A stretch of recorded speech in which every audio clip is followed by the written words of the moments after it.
Will I conquer the Barbarian era in Golden Axe, or am I about to get my skull crushed in? Stick around and find out!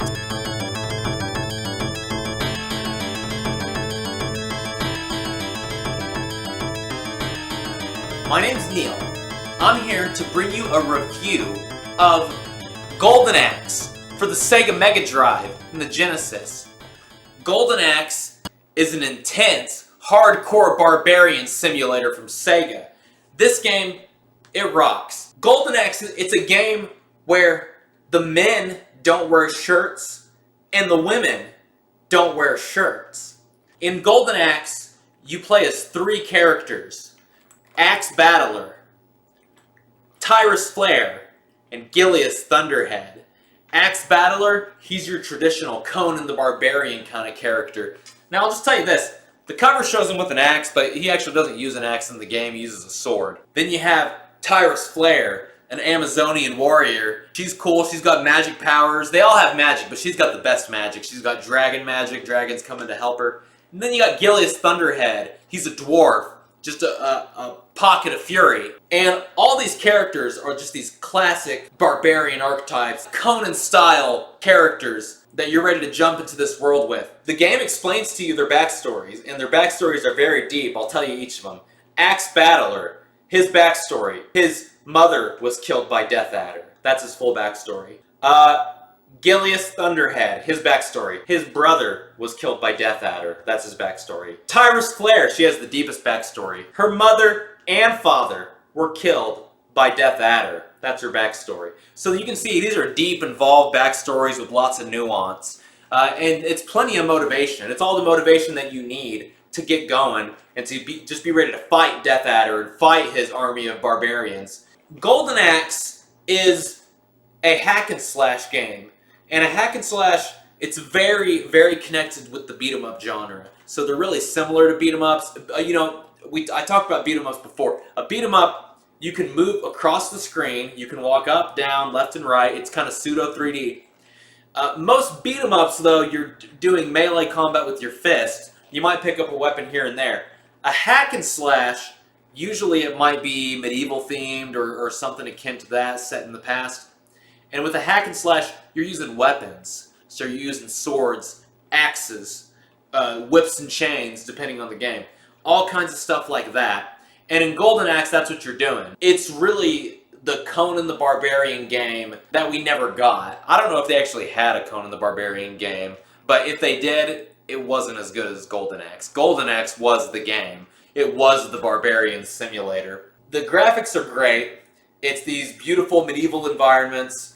Even more fantastical places, like you have to ride a turtle to get somewhere, and you have to, in another part of the game, you have to ride on top of an eagle. These are giant turtles and giant eagles that you fly on. What's weird about the eagle is those skeletons that you fight, the skeletons pop out of the eagle like they're like living in the eagle. That's weird. The enemies are cool. These enemies, they're pretty tough. A lot of beat 'em ups and hack and slash games, as the genre went forward in the 80s and 90s, it became easier to manage the crowd in a beat 'em up game or a hack and slash. It's basically the same genre. Because that's what beat 'em ups are all about, is you have to manage the crowd. You got to get on each side of all the enemies. You don't want the enemies surrounding you on either side. That's when you really get in trouble. But some of the earlier games, like say Golden Axe, it's really hard to keep them from not surrounding you, because as you walk up and down the screen, they're not lagging behind you, and like you can walk and they're following you. So they're blocking your path. You're having so much trouble getting around them. The person behind you is closing in. You want to get a full combo off on this person. You want to knock him in the face, hit him with the butt of your axe, hit him over the head, but his buddy's coming up behind you, so you can only get one or two hits in. Then you got to get moving again. You got to move because they're surrounding you. This is what the whole game is like. They're surrounding you over and over. You fight some bosses along the way. The bosses are really cool. Some of the enemies are riding animals. They're riding these birds, and you can knock them off and get on top of the birds, and the birds will whip their tail, and you can hit enemies with them. But you get hit off the animals a few times, and the animals run away. But also, There's dragons. There's a few different kinds of dragons. Those are really cool. They can blow fire, and then another one can shoot fireballs. And they're really satisfying. The fire effect on the watching it on the old CRT, it's got this real nice glow to it. And you can just really feel that fire when you blow it or when you get hit by it. It's intense. But like I said, you're going through these villages and castles and other areas, and you got to be careful because you have magical abilities. Sometimes you're used to enemies coming at you, but sometimes some people, women and children, start running in a big crowd. You can't hit them with your weapon. But if you shoot off a magic spell, you actually do hit the women and children. So you want to be real careful to not do that. It's like at the gun range when they throw out a fake person at you, a civilian. You don't want to hit the civilian. That's not what we're here for. We're here to save civilians.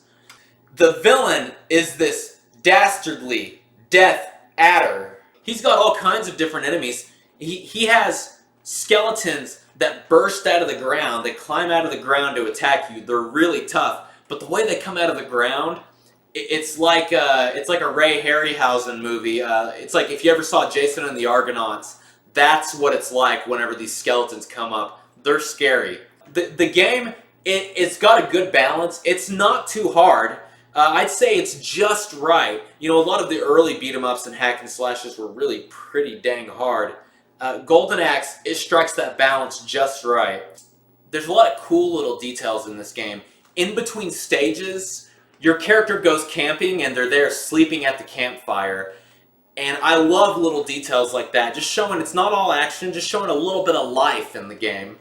And when you're sleeping at the campfire, these little elves with knapsacks come running up. They steal your potions for your magic. They steal your food for your health. And you gotta wake up and you gotta knock the crap out of these little elves to get your stuff back. I love little details like that.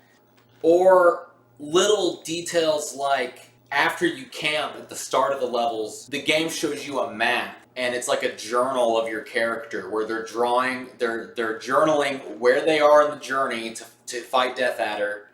I'd say with Golden Axe, this is a no-brainer. It's 2 punks up. Golden Axe is one of my favorite games of all time. I loved Golden Axe back in the day. Whenever this game was out on the Genesis, I loved it. I thought it was amazing. I think everyone should give it a try. It's got some sequels too that are worth taking a look at. But try Golden Axe, pick your favorite character. 2 punks up for Golden Axe, no doubt about it. Be sure to subscribe to the channel so that you don't miss out on more videos. Thanks for watching. You have a great rest of your day.